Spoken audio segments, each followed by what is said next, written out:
भाई ओवैसी साहब जो हैं वो अपने तरह की राजनीति करते हैं। जहाँ चुनाव होता है अपना जाते हैं, टेंट तंबू लगाते हैं, चुनाव लड़ते हैं। बिहार के नज़रिए से ओवैसी साहब का कोई बहुत बड़ा रोल नहीं है। वो हैदराबाद की राजनीति करते हैं। बिहार में बहुत काबिल लोग हैं जो यहाँ के लोगों की राजनीति कर सकते हैं। हम लोग को हैदराबाद से नेता को इम्पोर्ट करने की ज़रूरत नहीं है। आप कैमरा लेकर अभी थे, हमने पूछा कि क्या होगा, लोगों ने क्या कहा, नीतीश कुमार को हटाया जाएगा। लोगों से हमने पूछा मोदी कहने वोट दोगे, लोगों ने कहा बिल्कुल नहीं देंगे। फिर हमने पूछा भाई लालटेन को वापस लाओगे, कहता ना ना भैया, लालू का लालटेन का जंगल राज नहीं चाहिए। तो आप तय कर लीजिए कि दमदाहा में क्या होगा। दमदाहा में भी बिहार की तरह जनता का राज होगा, जन सुराज होगा। नमस्कार, आप देख रहे हैं न्यूज़ कोनेशन। मैं हूँ आपके साथ नरोत्तम सिंह। बिहार बदलाव यात्रा के क्रम में जनसुराज के सूत्रधार प्रशांत किशोर पूर्णिया पहुंचे हैं, जहां पर उन्होंने असदुद्दीन ओवैसी को लेकर बड़ा बयान दिया है। उन्होंने कहा है कि कांग्रेस अगर ओवैसी को अपने गठबंधन के अंदर नहीं शामिल करना चाहती है तो ओवैसी का क्या हैसियत बिहार में है सब लोग जान रहे हैं। ओवैसी हैदराबाद के नेता हैं, हैदराबाद में उनका हैसियत है, वहाँ पर वो चुनाव लड़ते हैं। लेकिन बिहार में एका दुक्का सीट अगर कभी जीत जाते हैं, इसे पूरे बिहार में उनका हैसियत नहीं है। इसलिए कांग्रेस पार्टी अपने गठबंधन में उनको रखना चाहती है या नहीं रखना चाहती है, ये कांग्रेस का मसला है। साथ ही अन्य मुद्दों को लेकर जनसुराज के सूत्रधार प्रशांत किशोर का क्या कुछ कहना है, छोड़ जाते हैं आपको इस वीडियो के साथ। मौलेश्वर सिंह जी ने उस कॉलेज की स्थापना नहीं की? क्या वो सिखों का माइनॉरिटी कॉलेज नहीं है? क्या उसके ट्रस्ट डीड में ये नहीं लिखा हुआ है कि 2/3 से ज़्यादा लोग ट्रस्टी जो है वो सिर्फ सिख ही होने चाहिए? तो भाई मौलेश्वर सिंह जी जिन्होंने कॉलेज की स्थापना की, उनका डेथ हो गया और उस समय जो 20 से ज़्यादा ट्रस्टी थे वो सारे ट्रस्टी उससे हट गए और उस कॉलेज में जो क्लर्क था वो आदमी कॉलेज का मालिक बन गया। वो कैसे बन गया यही तो पूछ रहे हैं। दिलीप जायसवाल को उसका उत्तर देना चाहिए। कैमरे के पीछे कमरे में भागने से नहीं होगा।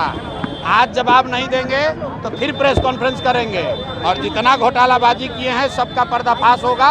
दिलीप जायसवाल को बिना जवाब दिए अब आगे का रास्ता नहीं मिल सकता है।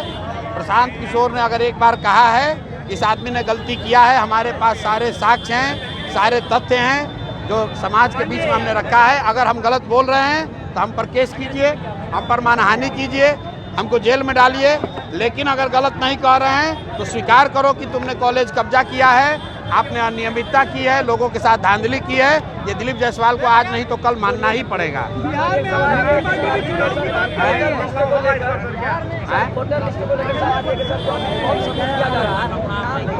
भाई वोटर लिस्ट का ये जो पूरा अभियान है वो सिर्फ और सिर्फ सत्तारूढ़ दल को मदद करने के लिए कराया जा रहा है, क्योंकि जो लोग सत्ता में हैं उनको मालूम है कि लोगों में कितनी नाराज़गी है। जो प्रवासी मजदूर हैं वो जान रहा है कि वो आएगा तो इसके खिलाफ वोट देगा।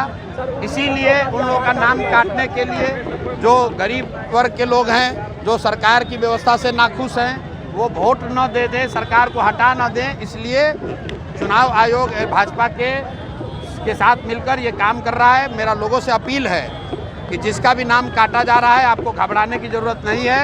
आप लड़िए, ये आपका राइट है। वोट देने से आपको कोई रोक नहीं सकता है।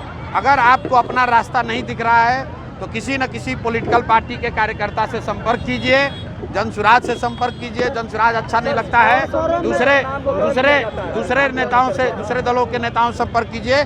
लेकिन आप वोट देना आपका मौलिक अधिकार है। चुनाव आयोग के पास ये अधिकार नहीं है कि वो नागरिकता किसी की तय करे। ये सुप्रीम कोर्ट का आदेश है। चुनाव आयोग के अधिकार क्षेत्र में नागरिकता तय करना नहीं आता है। अगर चुनाव आयोग किसी का नाम काट रहा है तो ये गलत है। लोग उसका अपना कागज लेकर जाएंगे, लड़ाई लड़ेंगे, घबराने की कोई बात नहीं है।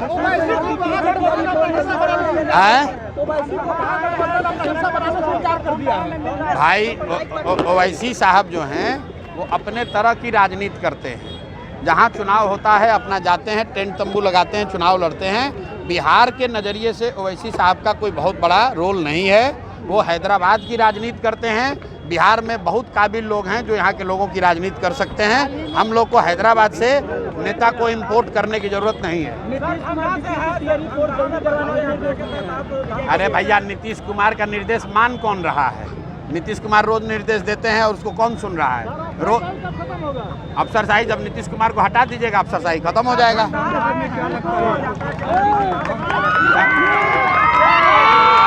दमदाहा में क्या होगा? आप कैमरा लेकर अभी थे, हमने पूछा कि क्या होगा, लोगों ने क्या कहा? नीतीश कुमार को हटाया जाएगा। लोगों से हमने पूछा मोदी कहने वोट दोगे? लोगों ने कहा बिल्कुल नहीं देंगे। फिर हमने पूछा भाई लालटेन को वापस लाओगे? कहता ना ना भैया, लालू का लालटेन का जंगल राज नहीं चाहिए। तो आप तय कर लीजिए कि दमदाहा में क्या होगा। दमदाहा में भी बिहार की तरह जनता का राज होगा, जन सुराज होगा। क्या? किसका गढ़? कौन मैडम का? ये कौन राजतंत्र है? ये राजतंत्र है, किसी का गढ़ नहीं है, ये जनता का गढ़ है। जनता जिसको चाहेगी वो मालिक बनेगा, किसी का गढ़ हो नहीं होता है। चलिए एक सवाल